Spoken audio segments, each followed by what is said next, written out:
त्रिपुरासुर वध की कथा हिंदू धर्म की पुराणों में वर्णित एक प्रमुख कथा है, जिसमें भगवान शिव ने 3 राक्षस भाइयों तारकाक्ष, कमलाक्ष और विद्युन्माली का वध किया और उनके द्वारा बनाए गए 3 अद्भुत नगरों त्रिपुर को नष्ट किया।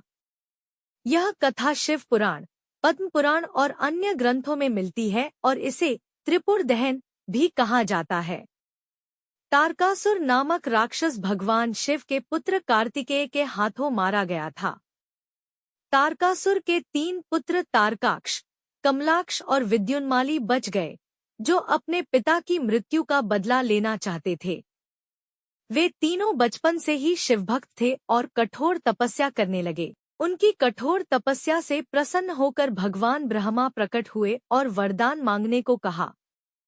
तीनों असुरों ने 3 अद्भुत नगरों त्रिपुर की इच्छा जताई, जो आकाश में विचरण कर सके और कोई भी उन्हें नष्ट न कर सके। ब्रह्मा जी ने कहा कि ये नगर 1000 वर्षों तक अजय रहेंगे और सिर्फ भगवान शिव ही इन्हें नष्ट कर सकेंगे।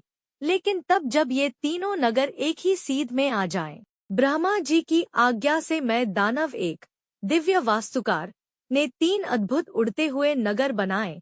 ये नगर थे स्वर्ण से बना नगर, तारकाक्ष का चांदी से बना नगर, कमलाक्ष का लौह से बना नगर, विद्युन्माली का। ये तीनों नगर आकाश में विचरण करते थे और हर 1000 वर्षों में केवल एक बार एक सीध में आते थे। इन नगरों को मिलाकर इन्हें त्रिपुर कहा गया और तीनों असुर अब त्रिपुरासुर के नाम से प्रसिद्ध हो गए। त्रिपुरासुर ने अपनी शक्ति बढ़ाई और देवताओं को पराजित कर दिया। वे स्वर्गलोक, पृथ्वीलोक और पाताललोक में आतंक और अधर्म फैलाने लगे। ऋषियों और ब्राह्मणों के यज्ञों को रोक दिया, जिससे धर्म का ह्रास होने लगा। इंद्र और अन्य देवता त्रिपुरासुर के आगे असहाय हो गए और भगवान विष्णु से मदद मांगने पहुंचे। भगवान विष्णु ने त्रिपुरासुर का विनाश करने के लिए एक नई धर्म प्रणाली, मिथ्या धर्म, बनाई, जिसमें संन्यास और भोग की नीतियों को बढ़ावा दिया गया। त्रिपुरासुर के लोगों को इस मिथ्या धर्म में फंसाकर धर्म से विमुख किया। लेकिन मायावी नगरों के कारण विष्णु जी भी उन्हें नष्ट नहीं कर सके।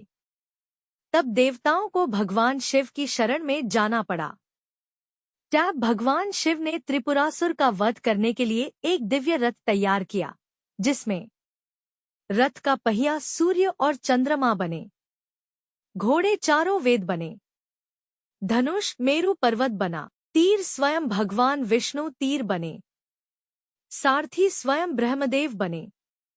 जब 1000 वर्षों के बाद त्रिपुर के तीनों नगर एक सीध में आए, तब देवताओं ने भगवान शिव से युद्ध करने का अनुरोध किया। शिवजी ने अपना पिनाक धनुष उठाया और विष्णु रूपी तीर को त्रिपुर की ओर छोड़ दिया। जैसे ही तीर त्रिपुर को भेदकर गुजरा, तीनों नगर जलकर भस्म हो गए और त्रिपुरासुर का अंत हो गया। इस प्रकार भगवान शिव ने त्रिपुरासुर का वध कर देवताओं और पृथ्वी को मुक्त किया। इस प्रकार भगवान शिव ने त्रिपुरासुर का वध कर देवताओं और पृथ्वी को मुक्त किया। इस घटना के कारण भगवान शिव को त्रिपुरारी भी कहा जाता है। भगवान शिव के इस विजय को त्रिपुरारी पूर्णिमा के रूप में मनाया जाता है। यह कार्तिक पूर्णिमा के दिन मनाया जाता है और इस दिन गंगा स्नान, दीपदान और शिव पूजन का विशेष महत्व होता है। कहा जाता है कि इस दिन भगवान शिव की पूजा करने से सभी पाप नष्ट हो जाते हैं।